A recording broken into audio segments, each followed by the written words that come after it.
tere tulemast Koila Koja kanalile.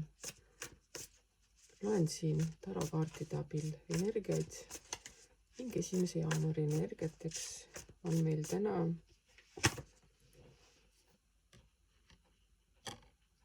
Sauade 9.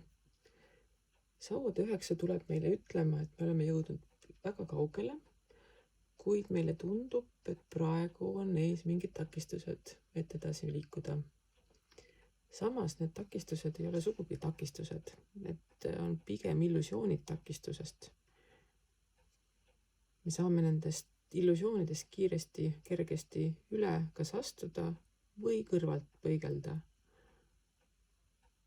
Tasub mõelda ja vaadata nendesse takistustesse, et tunda, mis on see, mis takistab. Kas need on päriselt, kas need on tunduvad?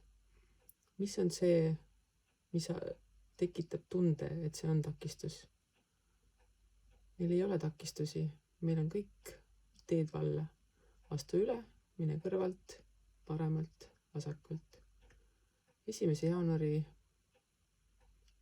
energiateks on seega vaata asjadele otsa ja mõtle, kas nad päriselt on takistused või on see püksikumm, mis hoiab kinni ja kui lahti lasta, siis tõukab sind veel kaugemale, kui sa eales oleksid osanud oodata.